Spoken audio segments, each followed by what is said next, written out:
Well, good morning, everyone. Bonjour tout le monde. C'est vraiment un plaisir d'être ici avec vous. It's wonderful to be back here at AMO. Before I dive in, I do want to take a moment to thank President Robin Jones and the board and everyone here for bringing us together again for this year's conference. It's been fantastic so far. I also, give yourselves a round of applause. And I also want to thank the City of Ottawa for hosting us. And happy Pride, everybody, by the way. AMO has always been about making municipal government stronger, giving communities the tools they need to succeed, and ensuring that wherever decisions are being made, local voices are being heard. And I want you to know that whether you're from a big city or a small town, from the north or the south or east or west, I see you. I see you carrying that responsibility every day to deliver the services that people rely on most of all. And you do it with a level of dedication that inspires us and it makes me proud to be an Ontarian. And I gotta say, for Ontarians out there, whether you work in a factory or a hospital or for a municipality, everyone deserves to feel safe at work, right? And I think you know where I'm going here. Women and the next generation of municipal leaders, they must be able to thrive without fear. So I wanna give a big shout out here to Women of Ontario Say No. And for everyone, for that fierce advocacy that got this issue the attention it deserves. I also want to shout out our NDP Shadow Minister for Municipal Affairs, MPP Jeff Birch, who's here with us today. Thank you, Jeff. He's been a steadfast champion too, and we're calling not just for stronger accountability, but for standardized, professional model where complaints are handled fairly without political interference. And I gotta tell you, Bill 9, it's not quite there yet, but we're gonna keep pushing to make sure that the legislation is made stronger and that every elected representative in this province is held to the same standard as every other working Ontarian, right? Now look, I sit across from the Premier every day when the House is sitting as the leader of the official opposition. And I always say to folks that I get the privilege of asking him the questions that everybody wants to ask. But just like you, I don't necessarily get an answer. Now, they do call it question period and not question and answer period for a reason. But, while the challenges that we face have grown, what I find over and over again is that the solutions we're being served up are still not delivering the results that Ontarians are demanding. Last year, when I was here before you, I told you that I thought it was high time for a new deal, for a partnership that really works for Ontarians. But instead of listening to the experts, instead of listening to the folks who are closest to the issues and the solutions, we keep going back to the same old, same old. Now, I've been on the road a lot this summer. As part of a tour that we've been calling our All In for Ontario tour. And I sit down with local leaders. I've sat down with many of you here today. And you tell me that you are doing everything you can with what you've got. I've heard it time and time again. Just this past July, when I was in Hilton Beach, I had a really great meeting with municipal officials from across central Algoma. We talked about what it takes to keep critical infrastructure in shape, with the budgets that have not kept pace, and with residents who just frankly are making less, are struggling more, and cannot afford to pay more.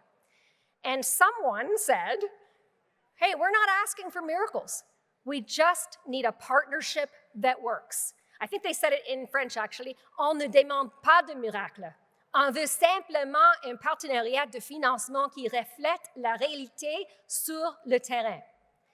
And that conversation has stayed with me because it's not just central Algoma, it is the same story all across Ontario. You are working hard. You are coming to us with the complaints, with the solutions, with creative solutions, stretching every single dollar that you have But without a true partnership that works from the province's side, you are constantly forced to make impossible choices, and we hear that. We all know as well that kicking that can down the road just leaves a giant pile of cans that someone, someday, somehow has to deal with. And look, that's in the best of times. But right now, those best of times are not in sight. I know you are hearing the same thing that we are all hearing from people since Donald Trump started with his tariff threats, right? Anxiety and fear. Well, let me tell you, Trump's not the kind of guy who gets a real deal. In fact, he's the kind of guy who calls it a deal if it works for him, and it's a ripoff if it works for you. And I do agree with the Premier on this point. Trump is unpredictable. In fact, I've called him the merchant of chaos.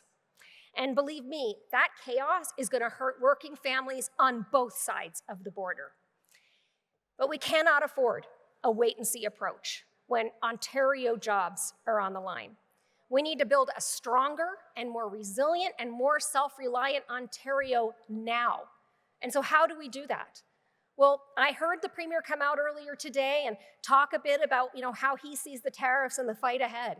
But I think he left something important out, and that is that we need a new deal for a partnership that works, and that is part of the solution.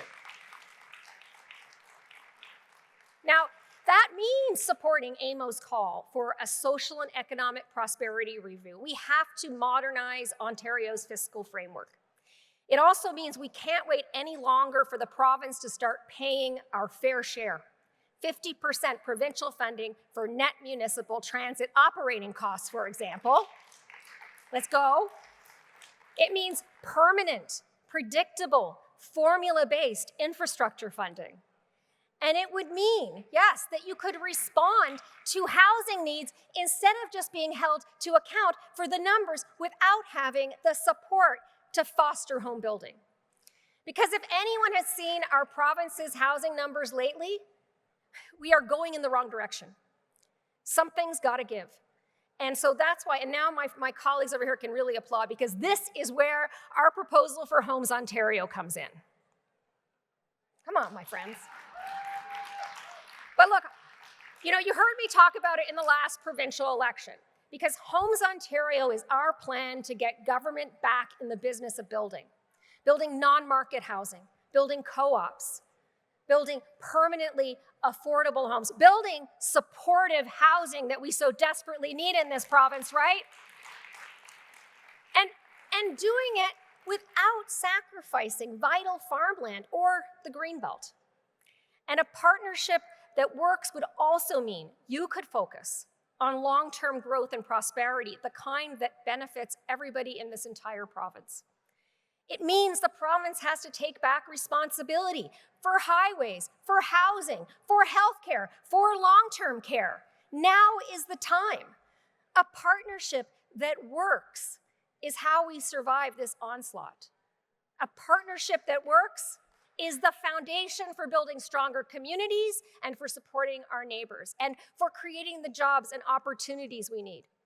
It's the foundation for building our food security, for building the truly affordable homes that people need, for addressing the shameful homelessness, addiction, and mental health crisis that is absolutely ravaging our communities, right?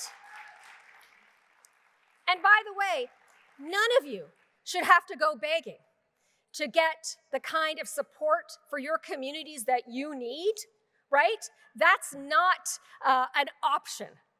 If you need support for your communities to fight the addiction, mental health, and homelessness crisis, the government needs to be there right now.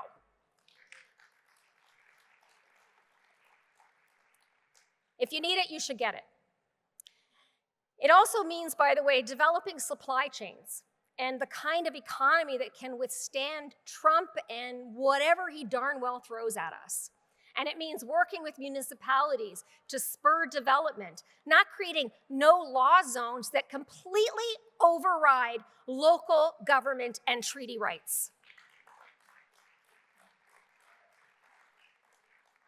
And that's why my message to you today is that now is the time. we have the opportunity to rethink how we work together for the people of Ontario. Now look, if you're anything like me here at AMO, your step counter thinks this is a marathon, right? You're in the Alberta room, and then you're in another room, and then you're back again, and I'm pretty sure that delegation meetings have become Ontario's unofficial sport. But seriously, in this work, I want to say this. You know, I was an athlete once, and I think they say that you have to focus on moving forward as an athlete. Well, I never believed in that. I'm a team player. I believe in team sports, and I am so proud to lead a team that represents every region of this province. And I want to give them a shout out because they're all sitting over here, I think.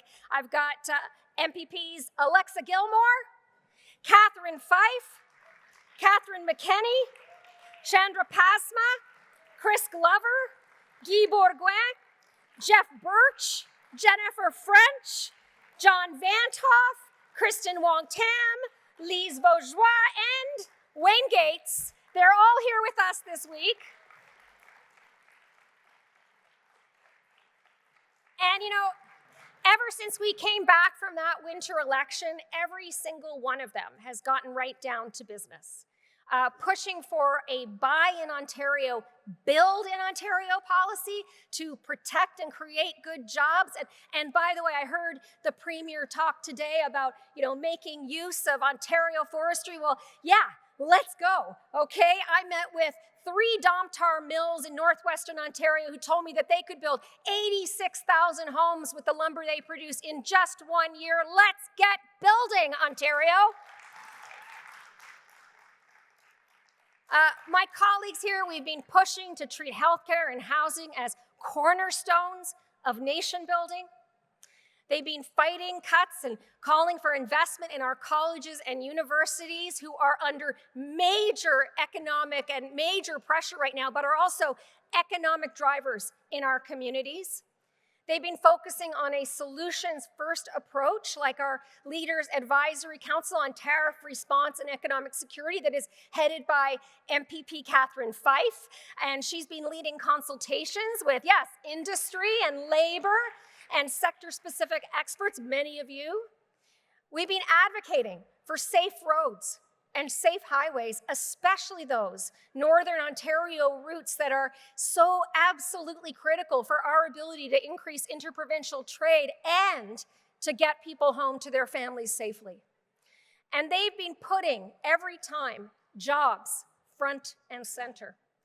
Because we've been on the ground, just like all of you, all across the province, connecting with people every single day and bringing those voices back to Queen's Park, because that's what we do as New Democrats. We listen, we work, and we fight for the people who build Ontario. Yeah. And now, before I wrap up, I just want to take a moment to acknowledge something I thought was really important on the agenda, AMO's launch of its first Indigenous Reconciliation Plan, a truly historic step. Congratulations. True reconciliation means partnership at every level. It means working alongside First Nations and also rights holders to shape policy, to build infrastructure, and to protect the land and the water that we all depend on. Because the truth is, at the end of the day, all of our goals are aligned, and we all want what's best for this province. So as I conclude here, let me get back to that conversation I had in Hilton Beach. We're not asking for a miracle. We just need a partnership that works. That's what this is all about. Not politics, not one level of government calling the shots while the other scrambles to keep up, but partnership. If we can get that right, if we can build a new deal for a partnership that really works, then we can get good things done. And just like I said to Premier Ford on election night, this is the time to work together. C'est ça l'Ontario que j'imagine. That is the Ontario I believe in. It's one where we bring back hope, where people can see their communities improving, where we protect our economy in tough times, and where we grow it in good times. One where every person can take pride in where they live and where prosperity is shared in every corner of this province. I want to thank you again for everything you do, and I want you to know the official opposition NDP, we're going to keep showing up, we're going to keep listening, and we're going to keep working alongside all of you to get results, because at the end of the day, we all serve the same people, and they're counting on us. Merci, miigwech. Thank you very much, everybody. Thank you.